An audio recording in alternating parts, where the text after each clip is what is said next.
Hello, my friends. Thad Riley here, episode number uno for all of our folks over in, oh gosh, now Bolivia. Do they speak Spanish in Bolivia? I don't know. We have listeners all over the world, which is crazy. But this is season number 3, episode number 1. Thank you for joining us here today. We're with my friend, my I would say we're close to long-term friends here. Yeah. What does a hmm long-term friend even mean anymore? Past the Kyle, 5 year mark. is it the 5 year mark? Well, we're way Yeah. over that. It was 2000 and maybe 12, 11, Yeah. maybe even before Yeah. that, around Before then. that, I think so. Yeah. Yeah. I think we're coming up on decade. I don't know what's the Mm. decade thing? Is that like the paper's 5? Is that like bronze or something? Like I a don't remember nail? because Here's I a didn't get nail. I didn't get my wife that. Yeah, okay. Send each other a staple. It's the hmm staple. Yeah, anniversary. So I'm here with my friend Kyle Gunn, who is from, where are you out of now? Because I was gonna say Dayton, Ohio. What hmm in the world? Yeah. So we're in a town called Wakarusa, Indiana. Just rolls off your It is. tongue. Yeah. I mean, it's northern Indiana, about an hour south of Michigan, Sure. near South Bend. Small community. I mean, there's like a lot of white people here, That's weird. but Well, it's good. It's good. So I took a job down here. We moved from Dayton, Ohio, up to Indiana. We have in-laws here. Like I have relatives here, so gotcha. it's really Yeah. good. It's good. So I will tell you, we may challenge you here. New Hampshire is the whitest state in the Mhm. country. Um, and actually we're gonna get into that in a few Okay. minutes here, by the way. So I want to hang a little bit on there. So I hmm want to talk about names. We're gonna play the name game here real quick here. hmm Kyle's wife, Lucy. Lucy, how long have you Yes. guys been married now? 7 years this past weekend. Happy anniversary. Yeah. Happy Yeah. anniversary. Seven. Yeah. Seven is the number of completion and perfection. So Ooh, I like that. And I like that because my yep, 7 year anniversary is in 2 months. there you So go. there we go. Magic sevens. Okay, let's talk. But I want to talk about these names. Lucy, of hmm course, is after Jesus is the most important name in your life. And then we've got these two the ornery kids. I don't know if yours are ornery. hmm Mine are rotten and ornery and wonderful. Sometimes. hmm Some more rotten and ornery. We've got Emery Willow and Yep. we've got Grayer Savage. Talk, hmm talk to us about names. Those are not exactly the Bobs and the Jennifers of our Right, world right, right, today. right, Yeah. right. So, naming your children is a task because you both have to agree on it, but it's usually the husband agrees because the wife said this is the name. That's pretty true. So, Emery was a name that my wife had picked out when she was like a teenager. So it was just like, this will be the name of the girl that I have. And if you're marrying me, this is what it's going to be. So I was like, okay. And I've always liked the name Willow. So Emery Willow put it together. Um, and I feel like it's becoming a little bit more popular. So we spelled it a little bit different. So we spell it Emrie. Okay. So that's Emery. And then, I don't think I've even heard it, but it's becoming more popular. I think yeah, she's the yes, only Emery I've heard of, but that's good. Keep it that way. it may be a New England so, thing. so, Yeah. Grayer, we couldn't think of a boy name. Like we had Yeah. all these different names, and um, my wife comes from the generation where every girl had like a list of names for their future kids. So I said, "Don't you have a list?" And so she like pulled up her iPhone, scrolled through notes, and like, "Well, here it is." And she started listing names. She said Grayer, and then we were like landed on it. So Grayer it is. So I always tell people it's like the color, but more so. It means grayer. and That's and then awesome. savage came not from like a cultural pop like in the moment thing. It was Savage is a family name. It's a family surname. So my grandmother, Yeah. her name is Faye Savage. Okay. And growing up, when we visit, I remember her occasionally saying, man, I wish my name would carry on, or I wish I had someone to carry on my legacy. Right. So um, she developed pancreatic cancer in 2020, and Wow. she was buried a week before my son was born. So she never got to meet him. So we decided to name him in honor of her. and it kind of fits right with that name. So 2020, aside from any type of going on in the world personally, was very hard. I lost both my grandparents within 6 months. Wow. So, and And you were my close to him. grandmother, Was it yeah, grandmother's? yeah, grandmother and my grandfather. So he Okay. died 6 months after she did. Um, but she was a force to be reckoned with. Like, Hmm. she started a scholarship, the Church Institute, where they help kids get scholarships and teach them after school, was named after her. She wrote books. She was a pastor. She first in her family received a doctorate, um, and and she was a grandmother. So she had all these accolades. Like, her funerals, governors called in, people that within her sphere called in, that or Wow. we would consider powerful people, were saying how much she meant to them. And so to carry that name, and then my middle name is Julian, which is my grandfather's Okay. name. So his name was Fred Julian.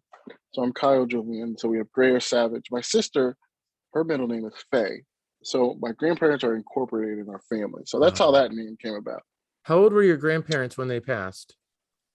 Oh man, why did you ask me that question? I don't rightly remember. That's Roughly, were they pretty like bad. late It, 70s? yeah, Or, late yeah. 70s, Yeah. early 80s. It's interesting because I read once that men live about 6 months after their wives Hmm. pass away. And that's It just, was like to the day, almost to the day.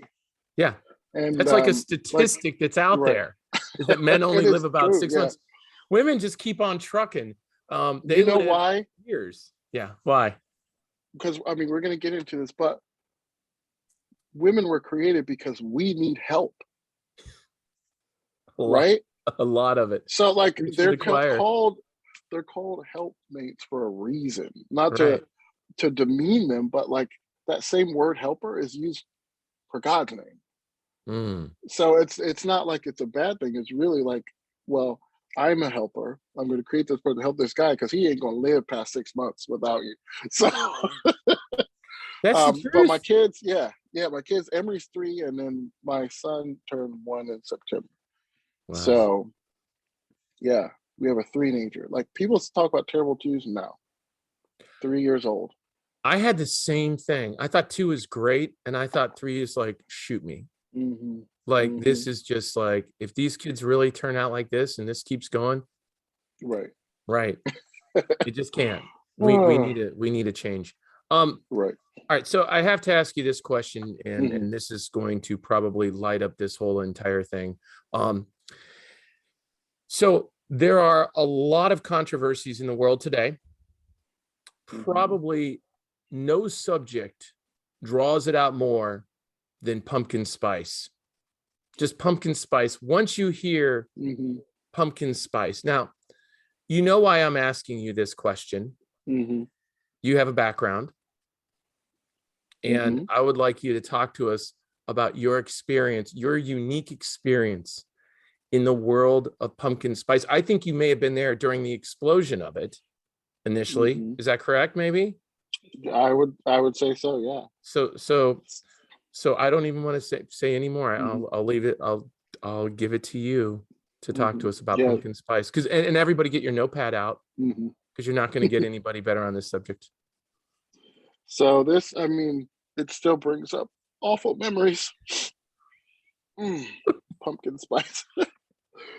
So I actually worked at Starbucks, the instigator uh, of this whole pumpkin spice Oh yeah. thing that I would consider, and it was like, it's not even like like it's true. The memes and the gifs you see about it are like true.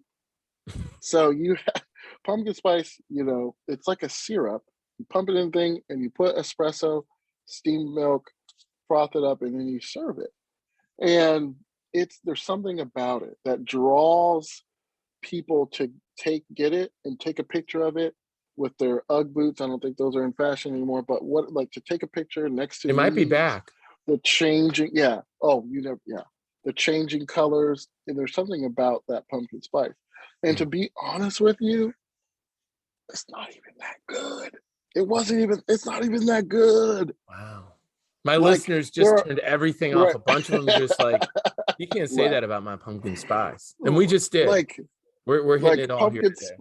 there are better pumpkin spices than what Starbucks serves. It's not bad, but I was just like, guys, come on. But now it's a cultural phenomenon about pumpkin spice everything. You Yeah, let got me the tell you a pumpkin candles. spice that is not better than that. Cheerios. There's nothing worse than pumpkin spice Cheerios. Mm, I don't want milk and hmm pumpkin and spice connected Right, for any right. reason. And I'm going to tell you the truth here on this, and I'm going to lose listeners on this. My favorite beers, whenever I have them, hmm have like a spice aroma to them. Like they have a hmm certain like there's a beer called cinnamon horchata. I And love horchata. yeah, and this is unavailable. They used to have it up here in New England. Used to be able to get it hmm anywhere. Now, one of the only places you can get it is on the island of Culebra in Puerto Rico. I hadn't seen it for Wow. a year and a hmm half up here. I went to Puerto Rico, and there was my favorite beer in a hmm tiny store that was their version of Walmart called Milka. It hmm was as big as a little gas station. It had things hanging from the ceilings that you Right. would reach up and take, like clip hmm strips hanging everywhere. And you would just take products up. hmm Beer, of course, are hanging on clip strips, but it was just Right. packed. And you walk by people and you're like, hey, and you're like this giant guy, Right. stumbling around.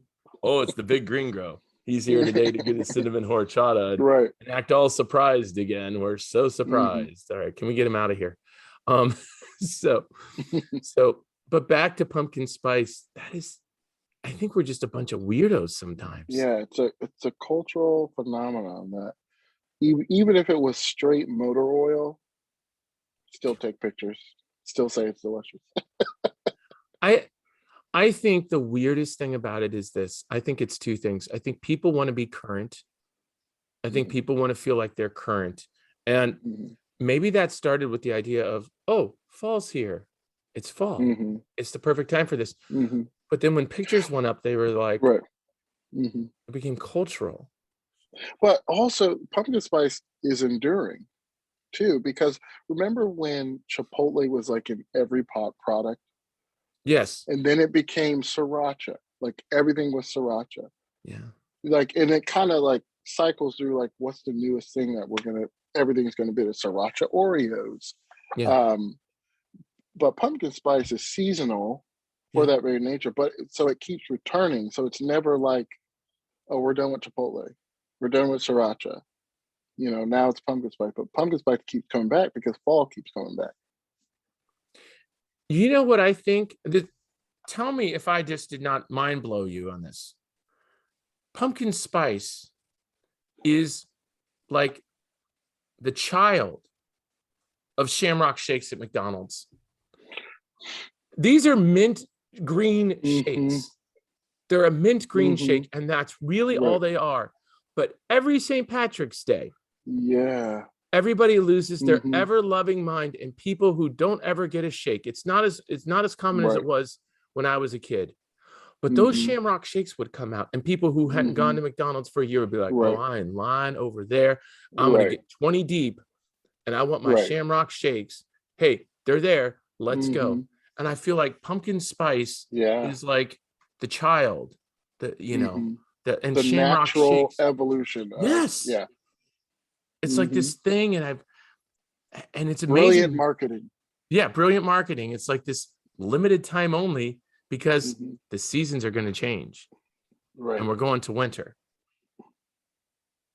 Winter is coming. Yep. We're doing cultural stuff here that's blowing my mind. I think that the Shamrock Shake, the The pumpkin pumpkin spice, spice. it's this current thing, and it's gonna Mm-hmm. end. It's gonna Right. end. We have this pocket of time, Right. and yeah, Capitalize on it. yeah, it's so funny, and it's so funny the negativity towards pumpkin spice. It's like, do you have anything better to do with your day Mm-hmm. than just But remount? so guess what happened? So pumpkin Okay, spice comes along, right? yeah, Everyone's excited. People are posting, and they have their clever hashtags. We know it's going to end, and then you talked about controversy, right? What's the next controversy after the pumpkin spice? The Christmas cups. The Christmas cups. I was So it's like this whole thing. You have your pumpkin spice, and then you move on. You need a new controversy. So next time on a podcast, we'll revisit this and be like, so the first question I asked you last time was a controversial issue. Here's another one. The Christmas cups. I don't know. I don't know if we can really go away from this though. You open Mm-hmm. Pandora's box. Mm-hmm. Kind of honest. Right. I Well, saw there's this like 10 video. weeks till Christmas. Go ahead. I saw this video and there was this guy like after the Christmas cups and it went viral and he's in his car and he's talking about the Christmas cups and it's the end of the world and look at what these people are doing. And I'm just sitting there. I'm like, it's a paper cup. Right. It's got red on it. It's got Say red. the red is the blood of Jesus. Say that. You know? Make it what you need to make it. It's a cup. To drink. Yeah. And it was like, I don't think there was a statement put out by Starbucks that was offensive with it. Was there anything at the time? I don't think so. I just remember because I was still working at Starbucks at that time of how people would be crazy. People would specifically want a Christmas cup just so they can post and say, like, you know, look at me. I don't care if Starbucks is changing the meaning of Christmas, which they're not. I mean, it's a company, it's a business, it's a cup. Shock to the world, a coffee company has just been able to change the meaning of Christmas. If followers of Jesus are subservient to a coffee company, Right. we have bigger problems than we ever imagined. Right, for sure. Our culture is very interesting, and I wonder if sometimes we're so bored and we're so like staring into the phone space, staring into the screen space, and we don't know what to do next, that all of a sudden we watch a video and a controversy is created. And I've been there myself. I've gotten caught in stuff before and then been like, whoa. Right. Whoa. Right. Why do you think this happens, Kyle? Oh, it's a number of things, but one of them has to be that we are comfortable. Yeah. That a lot of times we are purposeless, and never in history have we had such access to immediate information and immediate gratification. And myself included, like, you are scrolling and you get in this rabbit hole and you feel like you got to comment or project on everything that comes across your news feed or any of these media platforms. And these platforms, they're called platforms, right? Because it gives us this idea that we are knowledgeable or an expert on any given things that come across that platform. Well, I'm on it. I'm on this platform, so I might as well spout off. And some of us, I mean, we have no idea, but we'll say something because we feel like we have to, or we want our voices to be heard, or we want to go viral. And it's just like sometimes I have to remember that I don't need to comment on every single cultural issue. Right.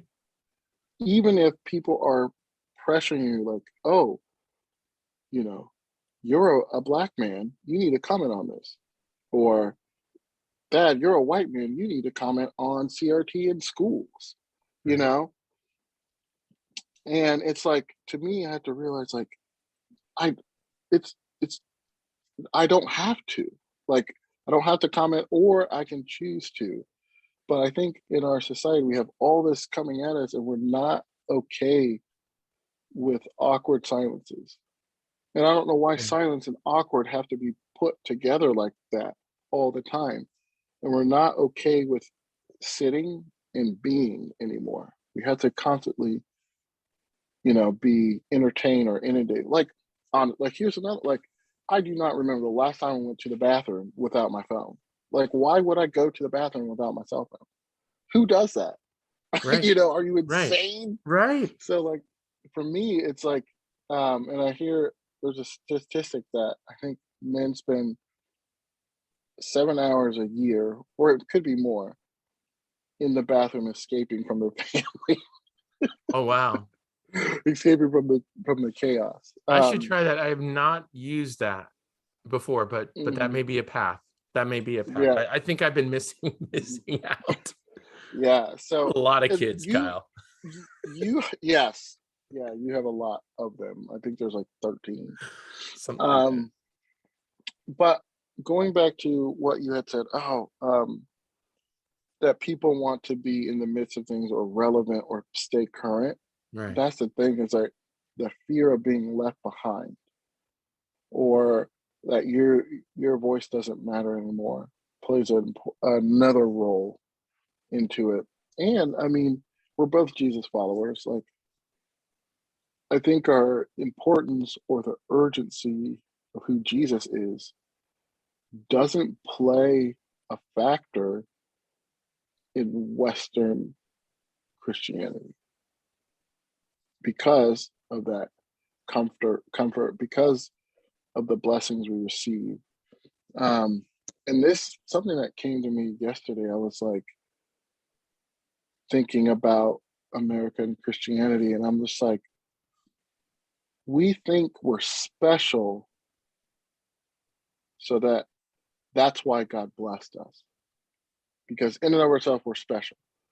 Whereas God chose to bless America Mhm. because of who He is, just like He chose Israel to be His people, the Jewish people to be His people, right? Right. It wasn't because He looked down and said, "Oh, that's a cute one. You're mine. I'm going to call you my own." Or He was like looking at America like, "Oh, look at them. They're trying to have a democratic republic. That's cute. That's novel. I'm going to keep them." No, it was God in His sovereignty deemed that He would bless a people, Mhm. bless a nation, and that above anything should humble us. Mhm. But what has it has created pride? It has become pride, and not pride as in like I'm thankful, but pride as in like we're better than every single nation out there. Right. And it has changed, and that trickles down, or that filters to, nationalism, that trickles down to xenophobia, all that. And it Mhm. all stems because we innately think that we're special, and that God said, because you're special, I will bless you. But we don't, He created us special. It was, so the glory still goes back to Him. He Yep. said, let us make man in our image. Mm. That statement alone should humble us, should Right. wreck us. That He said, in His sovereignty, His holiness, all of His names and who He is, said, let us make man in our image. Mhm. And He formed and fashioned us. Like, that to me it just floors me all the time. It always floors me. And it leads to humility. It leads to gratitude. It should.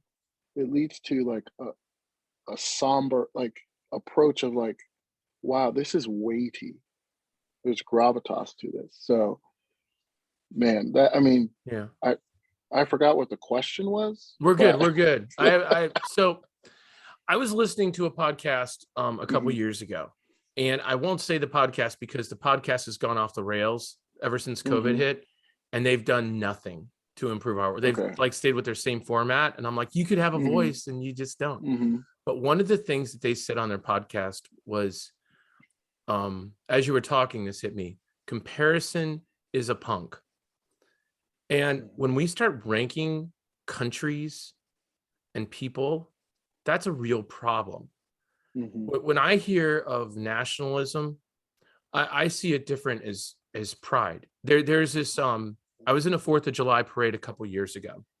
mhm, Um and it was actually in the summer of 2019, right? Yeah, 2019. mhm, And there's a picture of me I was in the back of my friend's Jeep, and I had this Mhm. giant American flag, and I'm waving it like this. Mhm.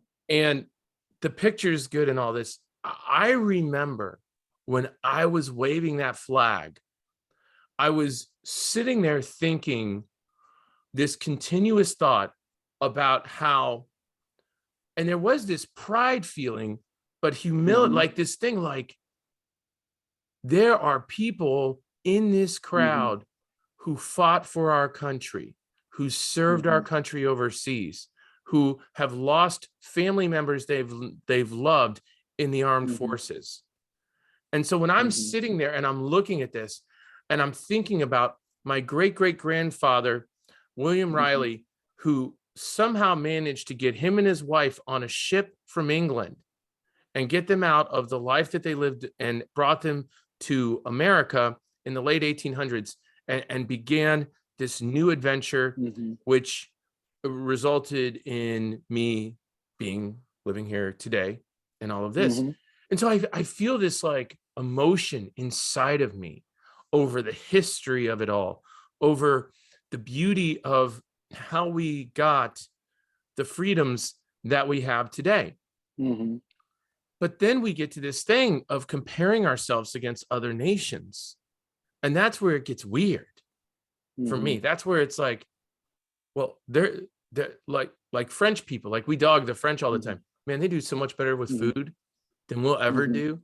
Like people who go to France and they'll say, people look a lot healthier. They Mhm. eat certain portions and all this. Now Mhm. they don't have the burgers that we have over here, so they can just Right. eat with that on their own. Mhm. Because I'm a burger guy. Every day I'm a burger Mhm. guy. But it's interesting what we can learn paying attention to other cultures. Mhm. For me, I love our country, but I love the Mhm. historical richness of Mhm. what made us have these freedoms, this Mhm. Constitution. I read the Mhm. Constitution this year, by the way. Mhm. It's like a very short read. Mhm. I thought it was going to be this giant like stuff. I was like, oh man, I'm Mhm. going to be wrapped up in stuff. I was like, this is pretty cool. I was done in like Yeah, a little bit. Anyway, I go ahead. have. I don't think anybody. I wonder if I have it here.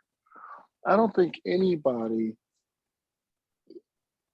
not anybody, but a lot of people haven't even read it. So I have this book on the Constitution, and so it has. It's like an encyclopedia, but it's just about the Constitution. So it goes through facts from as minor as what type of paper, what type of ink, to like Mhm. who wrote this and where did this idea come from, or and it goes through every single thing about this document. It is fascinating. It is truly, truly fascinating. Mm. So, and so I bought it, I read it, and it's changed a lot of my views, a lot of things. I was just like, you know, man, and who wrote it? Was it Benjamin Franklin? Who wrote the? Thomas Jefferson. Yeah, Well, okay. a bunch of them did. Hmm. Right, but he claimed that when he wrote it, the Constitution, he got it back, that they quote mangled it. So it was even more rich, more far-reaching than what we have today. Wow. So there's a lot of things they took out in order for everybody, all the states to agree at that time. Things were changed, worded, edited, deleted, and to him, it was mangled. So Wow. um, I'm always um, I'm always curious about if that would have passed, even how better it would be. Because in the original document, slavery was gone. So those couple of sentences that he had wrote down about owning other people, he wasn't about it. And then when it was submitted, it got back, that was taken out. So that terrible dark period in history of our nation, imagine if they had kept those sentences. Isn't that Wow. crazy? It's like we were a Wow. few sentences away from being like, to look back and say, hey, other nations did X, Y, and Z with other people, nations, and cultures. America, we didn't do that. That's what I think about. Like, we could have been like, oh man, but we can't change, I can't change history. we can learn from it and grow from it. Like, as you know, like every February I do a blog, which I'm trying to do more ideas, but I do a blog in which I talk about, history. I love history, but I love Black history in America, and what it means for the nation as a whole, what it means for America, what it means for people, what it means for different groups. And I'm learning every year. I learn new things that I've never learned before. So I went to Dayton Christian, and my sophomore year, I signed up for Black history class taught by my favorite teacher one of them. Mr. Farmer, I love you. Wherever you are, I love you. You're my guy. You got me through a lot my freshman year. But Mr. Ballard was this guy who came in, and he was like having a teacher preacher. He's got to be the best communicator, the best intelligent communicator I've ever seen in my life. His teaching career, he only taught J-term. I don't know what that guy did the rest of the year. He might have been a pastor, but he taught Black history class. And by the way, my nickname was Spot. I was the only white guy in there, and they started calling me Spot on like day 3.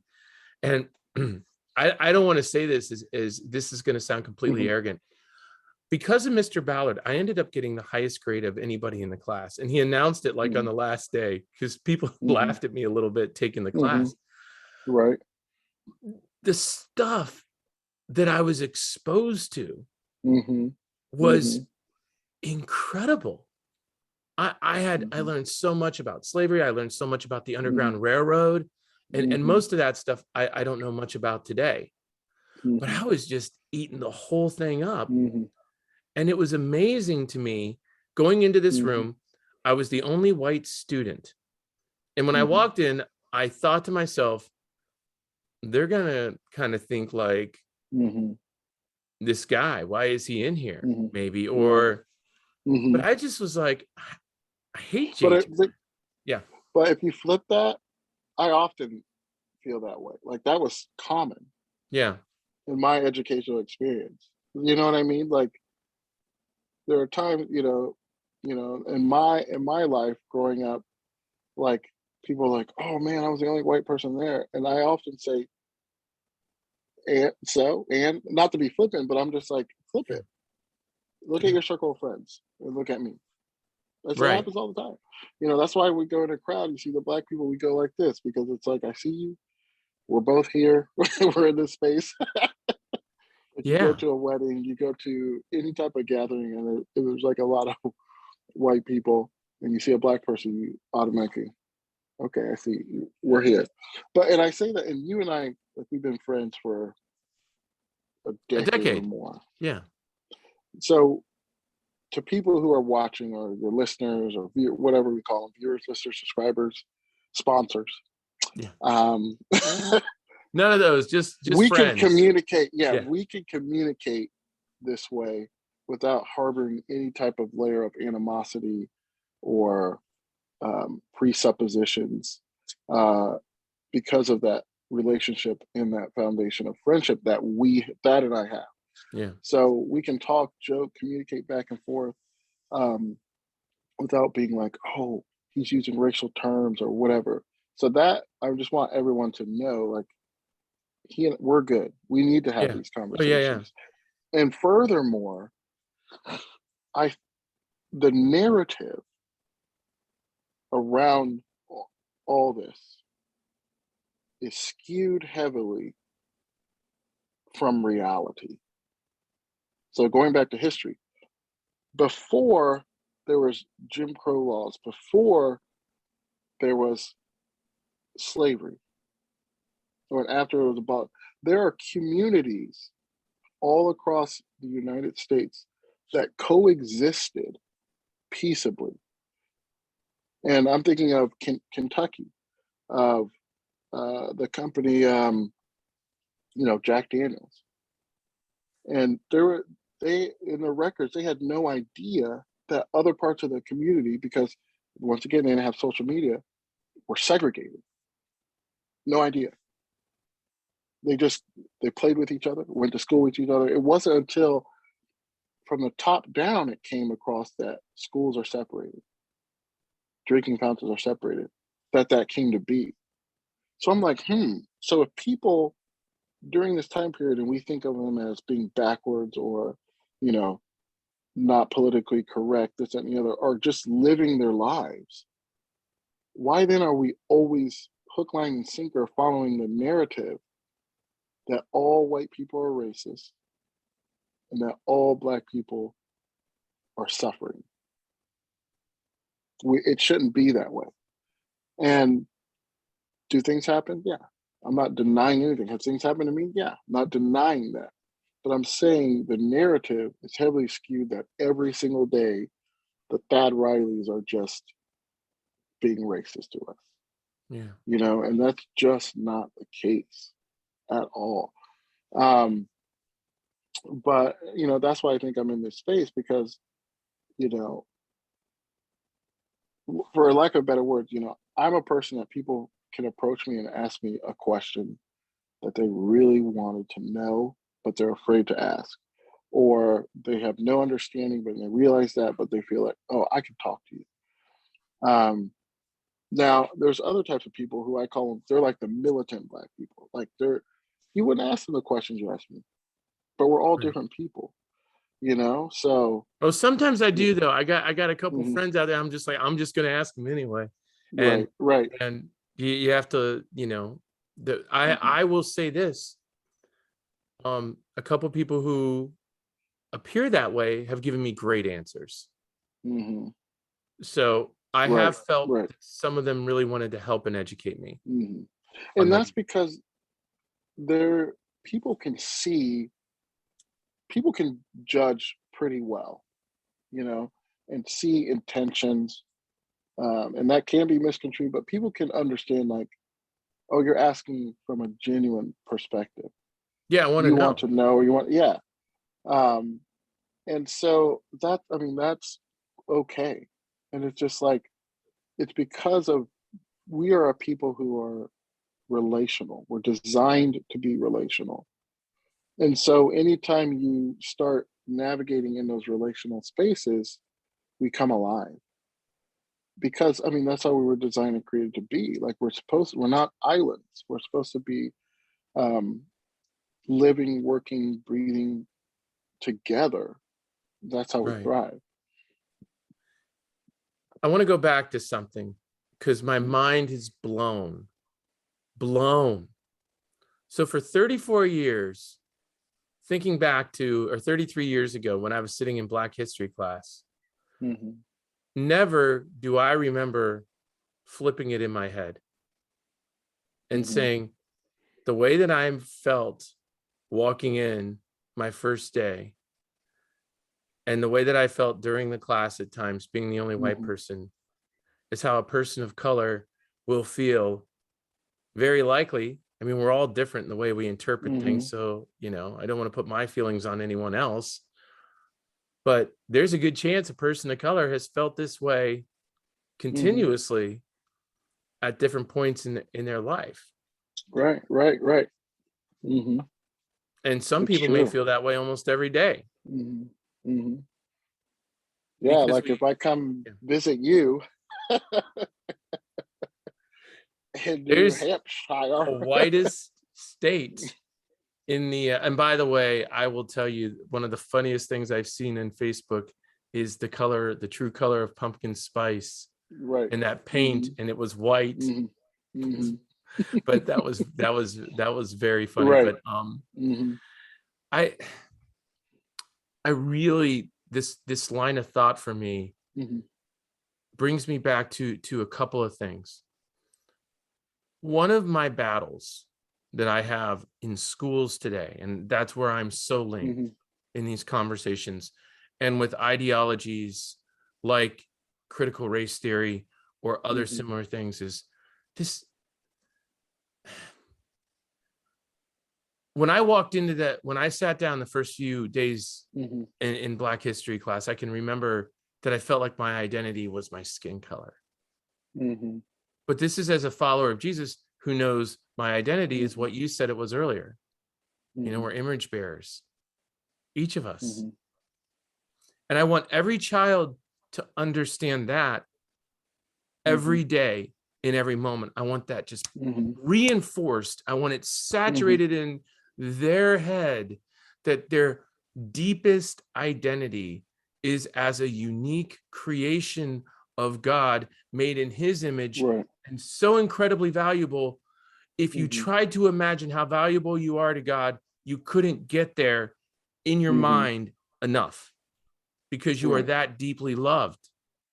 Mhm. And that's what I want so much for kids. And everybody is trying to put them in boxes. Now, I will say that CRT for me and the idea of identities as far as color of skin Mhm. is small in my mind Mhm. compared to sex.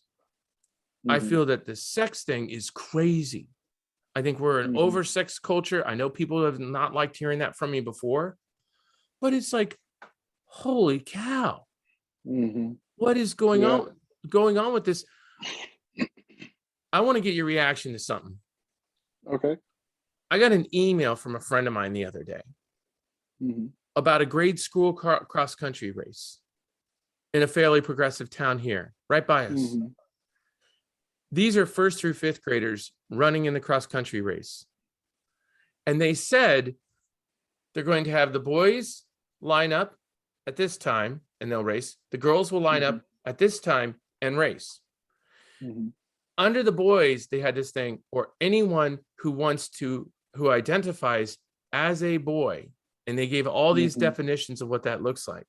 And then for the girls' race, or anyone who identifies Mhm. as a girl, and they gave all the definitions of this.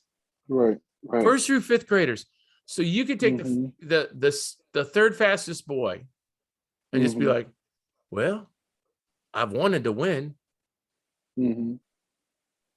Right. Give Right. me some thoughts on this from your perspective. Because Yeah. I saw that and Mhm. I'm like, Mhm. no, do not do this Right. to our girls anymore. Right. Right. I mean, so I'll speak on my immediate reaction is just like, what are we doing to our kids? Like, do they have this idea that, oh, I'm going to run because I'm going to run it as a girl because I feel like a girl, or is that from things being pressed upon them, like, oh, you can make these choices, And I'm like, can they make these choices because they don't shower? You know what I Right. mean? And we have to tell them to shower, but yet they're making choices on that will affect the rest of their lives, and that's an indictment on us. That's not the kids, that's us. Mhm.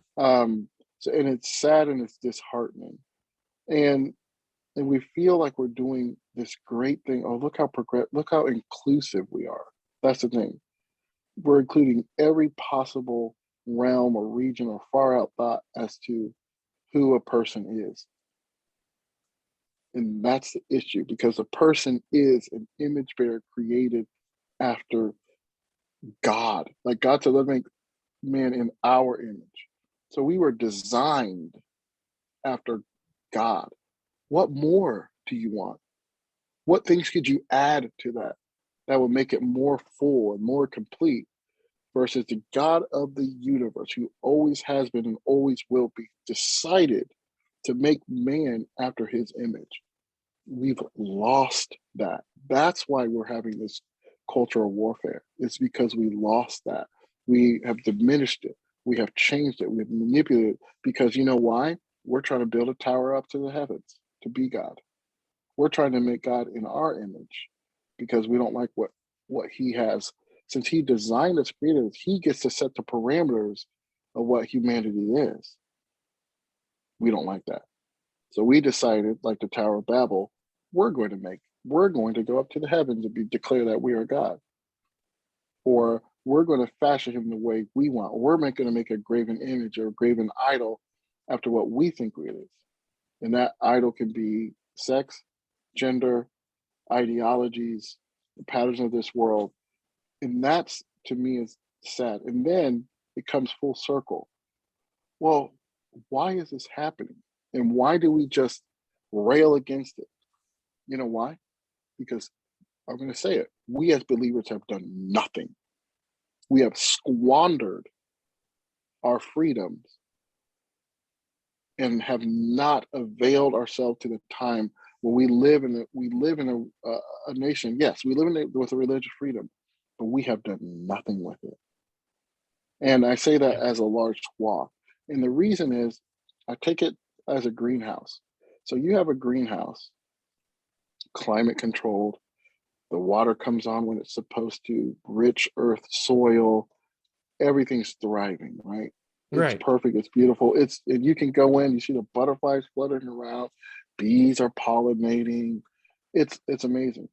But you take that tree out and you just plop it in the desert, it's gonna die. Why? Well, because it never had hard winters where it had to survive. It never been through a fire where it had to regrow. It never been through a drought where it had to dig deep for roots and soil for water to survive. It never had to fight for resource or to repel insects that are trying to burrow into its stump or its trunk. That's the word I'm thinking. Why? Adversity or hardships or trials or struggles generally breed a stronger entity, wherever that may be: tree, forest, animal, humanity. So, what should have happened ideally is like, we live in a greenhouse. Let's avail ourselves to as much as we can to point everything back to Christ. Mm. But what we did was we're like, it's nice in here. I know exactly when the rain's going to come, so I can just drink that up and get fat and not do anything to try to reach this nation, this culture. Now, would you kind of agree on that? Like, largely as a whole, we took advantage in the wrong way of our religious freedom. And now we're seeing because Christianity basically is a way that we stay the wrath of God. Hmm. Sort of like when, who was it? Um, Abraham. Was it Abraham who was praying not to destroy Sodom and Gomorrah if he can find one righteous person? One righteous person. Yes. Yeah. Yeah. And Yeah. and God kept and that was, negotiating yes, with him.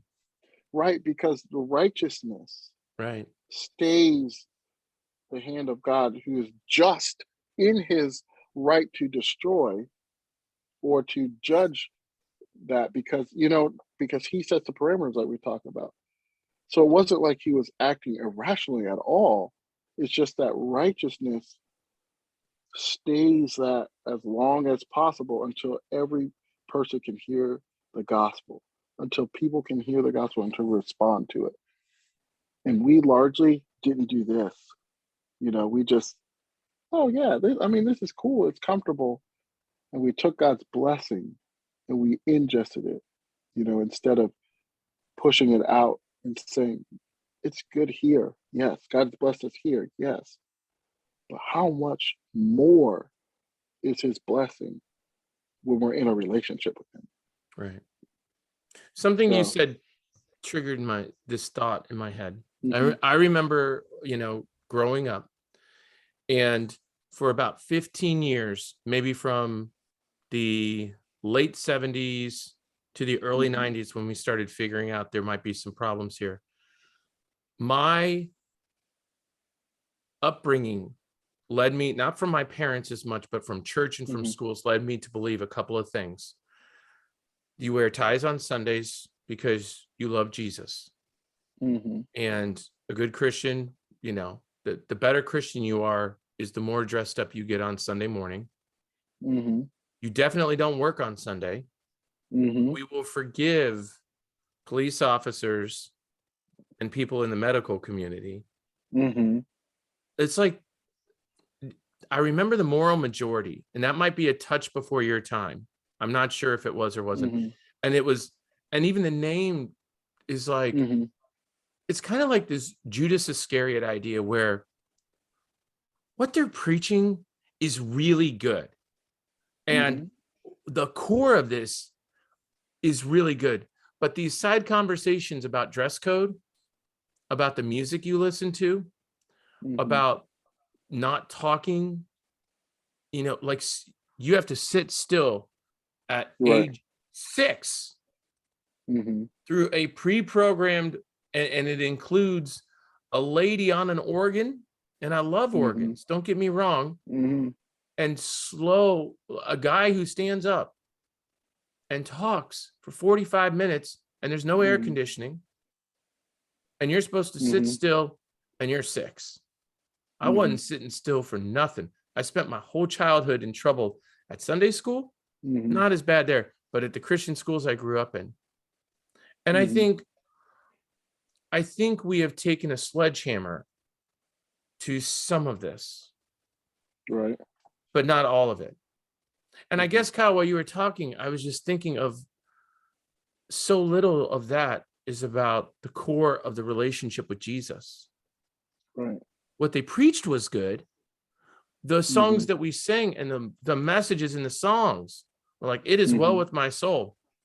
Yeah. Love it. Yeah. Old rugged cross. And I wish somebody would have just sat there and said, we're going to sing this song. And you sing it however you want. But I want you to read the lyrics and sing it. Sing it out. Read every lyric. Close your eyes. We just went up and they did their thing.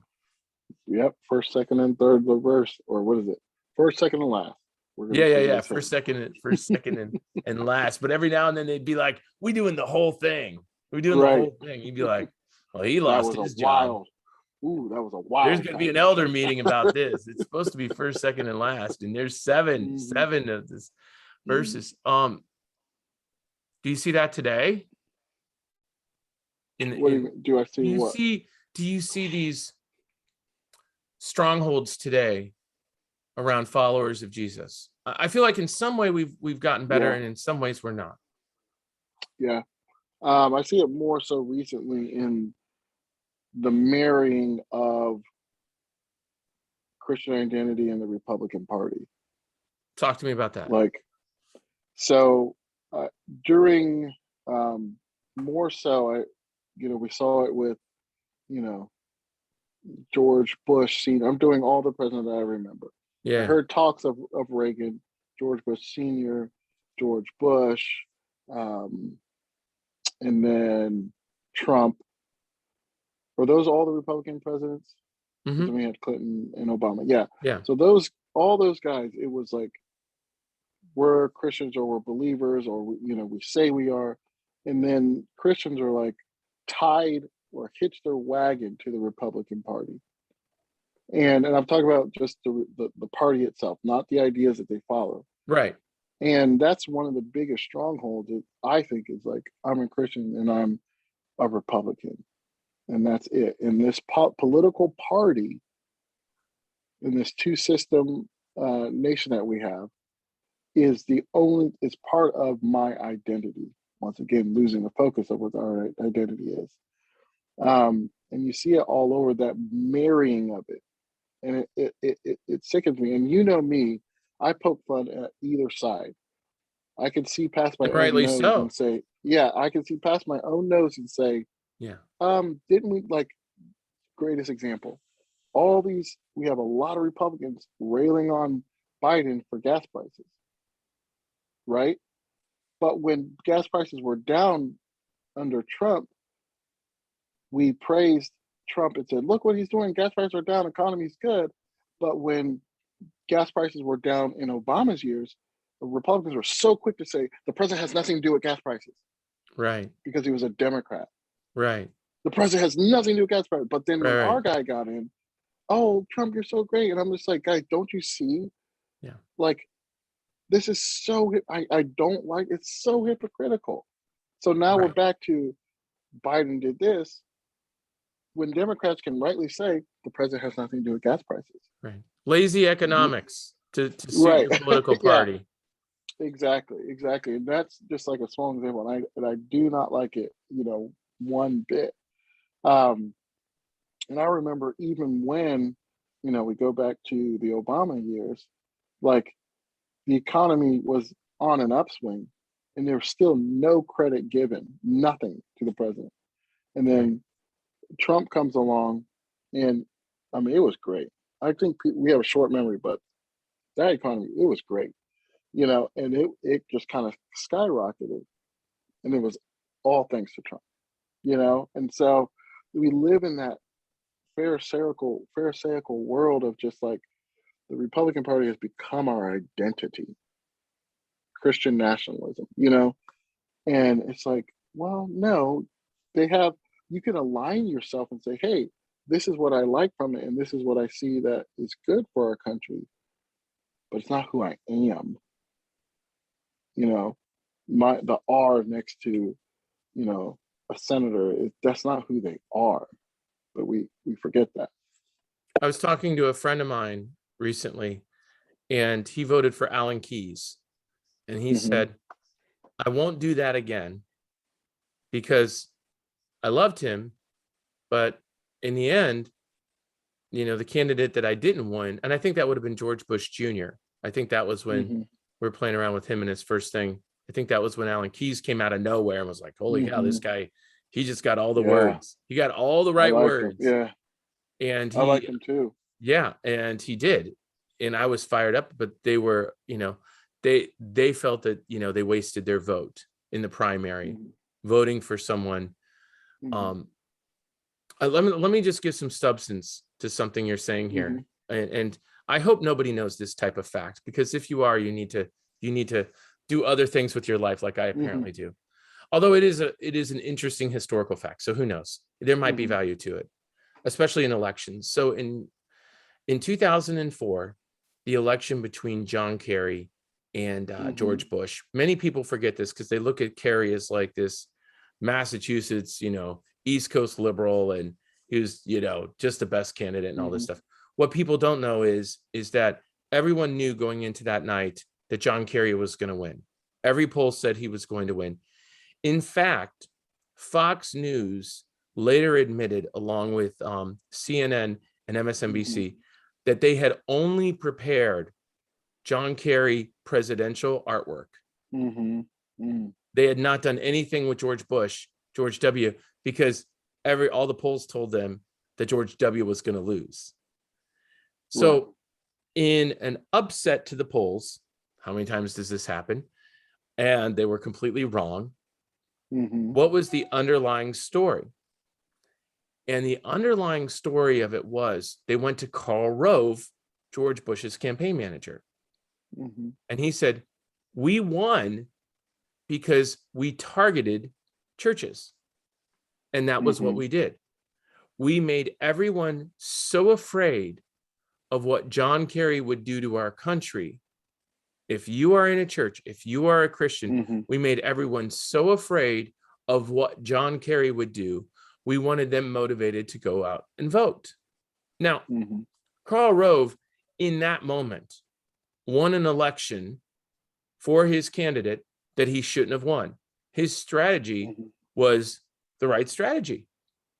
And Mm-hmm. that's what he said. This is why we won.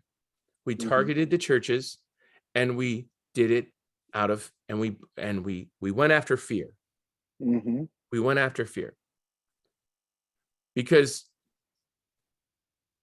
if any political campaign can target Christians and manipulate fear Mm-hmm. and bait them with fear to get a desired result, that should give us an incredible pause. Mm-hmm. That should shake the foundations of Western Christianity Mm-hmm. almost as much as anything. Right. So, yeah, I'd love So some of your yeah, thoughts on that. Just um, while you were I'm talking, it gonna hit me. I'm gonna talk about the same thing that Karl Rove did is what the Democrat Party has done ad nauseum within the Black communities, the Black and brown communities. Every 4 years, they come calling and They patronize. Oh, what's that word I'm looking for? What do they do? Pander Yes. toward the Black community as if we're like stupid individuals, a stupid community that must be reminded of how great the Democratic Party is. And personally, I'm libertarian, and there's a reason for that. Or some people call it a classical liberal, meaning being a libertarian or classical liberalist is the idea that the government should not interfere in my life almost whatsoever. Right. That's me, Right. because as a history guy, why would I trust a government that has historically, repeatedly committed atrocities toward Black people? Right. Repeatedly. Why would I trust them, Republican or Democrat? I'm not going to, which is why I always preach. I don't know why more Black people aren't libertarians. Why aren't we saying, guys, open your eyes? Yeah, the Democratic Party was the party of the KKK. We know that. Why would I trust that? They have the most incredible marketing, incredible spin, incredible platform that people don't care about that anymore. And to me, that's why I revolt against the two-party system, because it's just like, I can't let go. I can't see past what they have done and what things are continually being done in the name of we just want to win. So, I mean, we had Hillary Clinton. She was on a show called The Breakfast Club, which is a widely syndicated show. And the host asked her, some innocuous questions like, what are some things you carry in her purse? And it's targeted largely to Black community. And she said hot sauce. Hillary Clinton, you really carry hot sauce in your purse for in a case of an emergency where you have some chicken, you got to put some hot. If that's not pandering, I don't know what is. Or they go to a Black church and they start like trying to do the preaching type thing. And I'm just like, who are you, dude? Like, just from that, I don't trust you because you're not being who you are. But Right. every 4 years, you come calling and think you have in the bag my vote. And what did Biden say? You ain't Black if you don't vote for me. That is the most racist thing That was I've ever crazy. heard. That was And it was just crazy. like, yeah. And I think he overcame that because an event happened in which Trump just had to say a single word or phrase, just like, man, this is tough. Because a lot of Black people actually turned and were supporting Trump. But a crisis occurred and Trump, baked into the cake at this point. Trump is Trump. Right. But Joe Biden swooped in as this caring white savior to coddle, to comfort, and he lost some votes because of that. Right. But he lost some people. But to me, that's why, I I lean toward being a libertarian, is because it's more about the government is no longer for, by, and of the people. Mm-hmm. It's just not. And I wish it was. So that's why I kind of revolt against that. And people's like, oh, you're throwing away your vote. First of all, my quote, lack of a better term, my people actually fought and died Yeah. for the right to vote. Yeah. Like that was an actual thing. Yeah. So I take pride in voting simply because I'm honoring the sacrifice that were made for me to freely walk into the polls and cast my vote for anybody that I want to. Yeah. And it doesn't matter what you think about if I threw it away or not.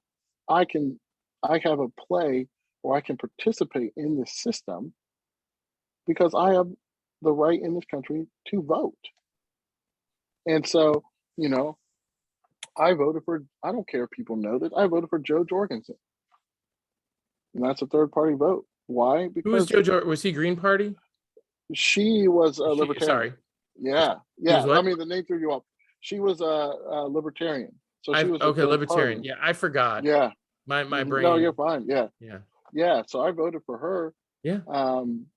And I felt fine with my vote. Yeah. And people, oh, that was a vote for Biden. No, it was actually a vote for Joe Jorgensen because I remember filling out the ballot. Yeah. So So, before yeah, I go have a ahead. question for you on this, before I get to it, I just want to make a very selfish, this is only selfish, I'm making this statement.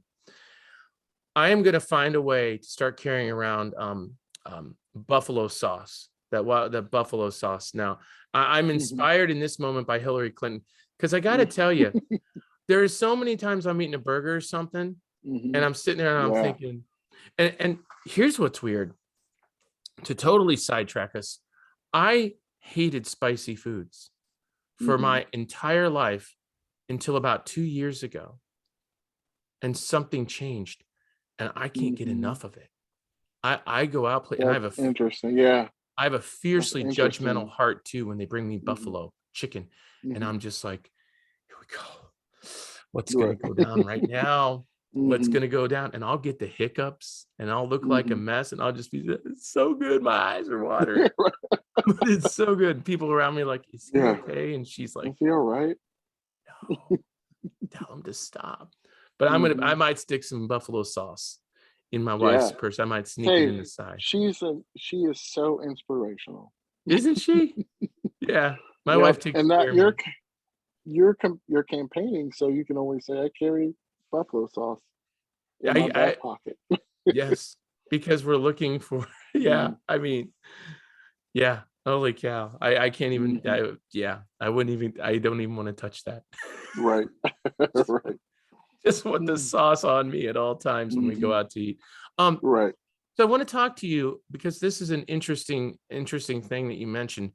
So in 2020, you chose to go for a libertarian candidate. So you and I would agree, vote for the candidate that you want to vote for. This is America. You have freedom of choice.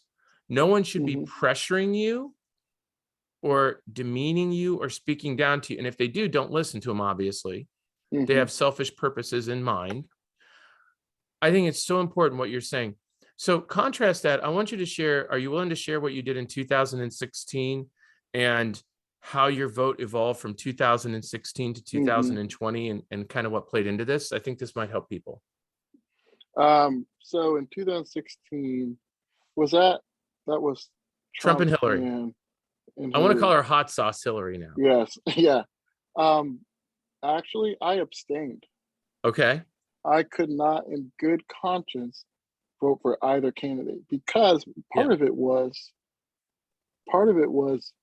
me believing, and I'm going to be honest, me following into the narrative of who Trump was, right, or is. You know what I mean?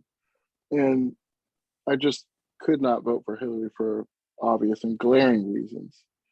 But it was my turning point, and then I'll actually talk about who I voted for in 2008 and 2004.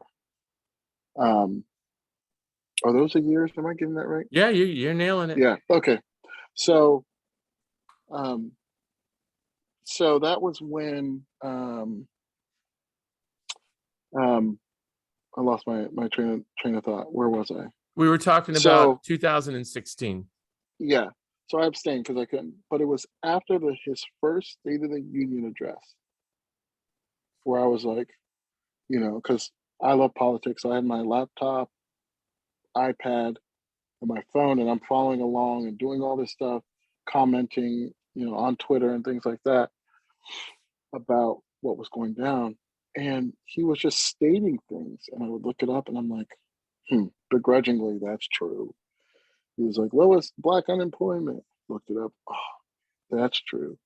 Highest rate of employment for veterans and for people with disability. Looking it up. Oh, that's true. And I'm like, I mean, it's right.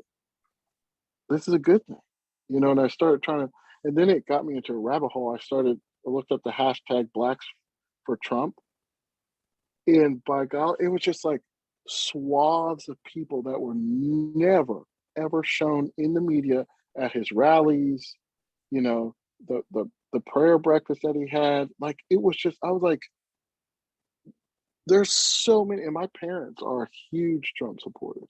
Yeah. Or actually harassed and accosted. They live in Maryland, about 30 minutes outside of DC. When they went to rallies by white people calling them calling them white supremacists. We had that in New Hampshire when I went to the rally. Outside, people were arrested for harassing people of color walking into the stadium. And I'm like, what kind of upside down 1984 double talk are we talking? Like, you're calling, it reminds me of Dave Chappelle's skit about the blind black guy who was a white supremacist. I'm like, this is full circle. Like, we literally are, you're calling my parents a white supremacist. That doesn't even make sense. Right. And so I abstained because I couldn't, and I followed them. But after that, I was more on board and less, let's hate Trump. And like, guys, stop. Because everything, he sneezed and they were going to investigate him for that. Oh, yeah. He sneezed. He must be on cocaine. Right. You know, he drinks his water funny. Yeah. We've got to investigate. And then, so then the following year, you know, I had all but said, you know, I'm going to vote for Trump. And then Joe Jorgensen came on the scene, and I was just like reading about her, looking up, doing my due diligence. And I said, this is where my vote's going. Now, 2012, I did not, it was Obama and who else? I voted third party. McCain. Yeah, I voted third party. 2004, I voted for Obama because I'm anti. 2008. 2008 yeah, was Obama's first one. I voted for Obama simply because I am anti-war. I do not like war, and he spoke as if it was going to come to an end. He was very anti-war. His ideologies, like people Boy, always in say, words like, he was, oh, but what in the yes, world went down exactly. once he got But in? listen. That's like, what did I say? In 2012, I did not vote for him again. Right, yeah. Because I am, if not anything, I'm a man who addresses his idiosyncrasies. Okay. I know. I believed he was anti-war too. Yeah. And everybody like, did. This is great. Yeah, this is great. It's going to work. And the same thing happened. The same thing happened under Trump too. There was a moment in time where he was like, I almost didn't listen to the generals and pulled out. And I was waiting, like, because he would address the nation about it. I was like, oh, he's going to do it. He's going to do it. We're going to end this, because I don't like it at all. Yeah. Because war, it's never good for anybody. Yeah. Unless you're on the winning side and your economy boosts. But people aren't ready for that. So I was like, for sure, we're getting out. And that was like the time he listened to his general. I'm like, Trump, come on, man. He so did that was pretty my good, only, though, getting us out of some stuff. But he surprised us a little. I thought for sure it was done. So that's why. Yeah. So that's kind of the progression of how I vote. So I usually, more and more, I am more libertarian than ever before. But there are times that I vote according to the candidates that are before me. Yeah. So it's kind of weird, right? But it is. The whole thing is bizarre. You know, President Obama did pitch himself as this, we're going to end this thing. We're going to end all of this. And it seemed like it ramped up for a while, and it just kind of kept going. And then President Trump was the first person you started to see, like, this actually all may come to an end. And then this year, when we started pulling out, and that pullout was like, people are dying. People are actually getting killed. There's so much chaos, and things are just like, things are so wild. It was disastrous. You good? Yeah. Okay, good. And we just go with it here. So we have touched on so many subjects, and I have to have you back for another episode here. But I'd love to. But in closing, I want to ask you this. You've got these two rascals. I'm calling them rascals. You've got Grayer and Emery. What do you want for them more than anything? What do you want from them in our going forward in our world when they're in their 20s or our age? What do you want? What do you want for them? Right. Well, first and foremost, not to be cliche, it's like, I want them to love Jesus, right? And to spread that. And as a father, you know, the leader of my family, and I'm not afraid to say that, it is one of the heaviest mantles to pick up and bear. That God entrusted me to steward these eternal beings. It is heavy at times. And I know they make their own decisions, but I want that to be instilled in them to love the Lord, their creator.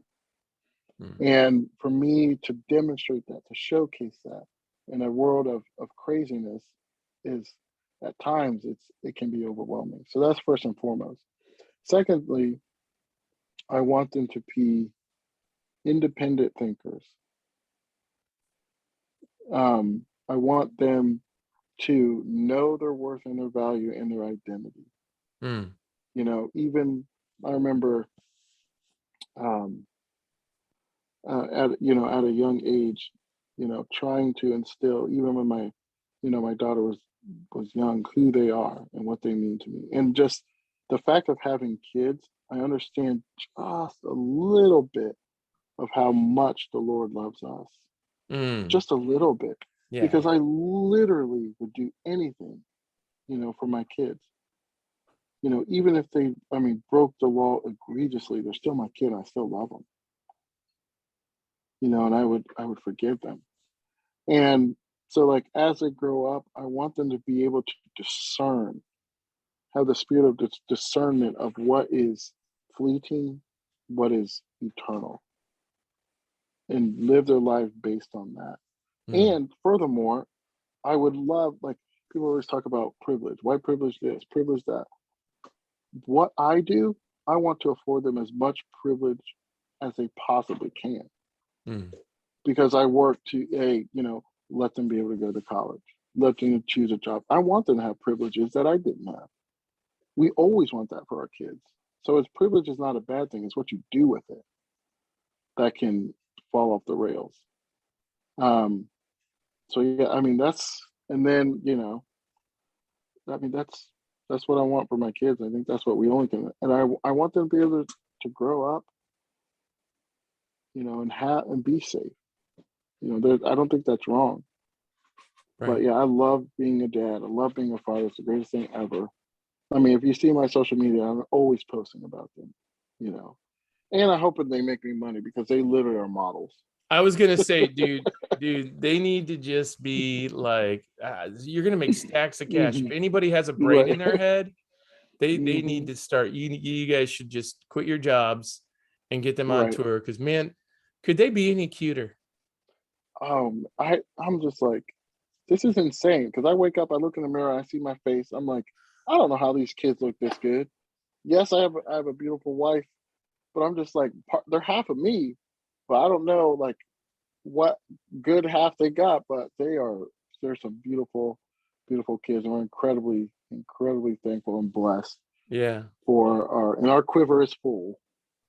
God Yes. never talked about how big the quiver is. He just says, blessed is the man who has a full quiver. Yeah. 2 is full. Yeah. We are too, man. We are too. I look at my kids the same way. I'm like, holy cow, I look at how strong my sons and all these boys are. And it's just like, I have, if you went in our town, I would have to say, I probably have the most physically fit family. And then there's me. And I'm okay. But it's like, you're working it though. I work hard, but I got a little work to do at the dinner table. But these people look like they could all be in a magazine. And it's like, oh my gosh. The coach of the football team at our high school, he's got more championships in New Hampshire than anybody else. And he came up to me, he said, I've never had a freshman come in that looks like your kid, that can do what your kid can do. He goes, it's unbelievable. Right. And I'm like, it's all him. And you can see that right now. It's like, oh man. Oh, but anyway, hey, listen, this has been amazing. Yeah. You're gonna have to come back. Yeah, definitely. I wrote down a couple of topics, but I'm so glad I barely got into most of them. Somehow we skipped a bunch of it, which is perfect because this was great. And I think it was so helpful. Segment 2. Yeah. Episode 2 or whatever. next time we get on, we can come right back to it. Yeah. And by the way, I'm going to say that I'll say this on the recording. The title of this episode, I think, is going to be Politics and Pumpkin Spice. Yes. And this Oh will, man, I love it. Yeah. I'll let you know Love it. how the downloads go, but this is probably going to Okay. shock the world with that type of a title. Anyway, Right. Kyle, it's been amazing. We haven't like sat together like this in so long, and I'm so glad we get Yeah. to. And It was good, man. yeah. Well, God bless good. you and Lucy and Emery Willow and Grayer Savage and and God bless you, all the listeners who are listening. Right. And thank you for joining us here in this conversation. As always, we don't have any sponsors. We don't make any money. So what can you do to help? Share it with a friend. You don't need to share it on social media even, but if something in here inspired you or encouraged you, share it with somebody else. That's great. If you want to share it on social media, that's your thing. I appreciate you for that too. All right. Thank you again. And until next time, everybody, may you be blessed.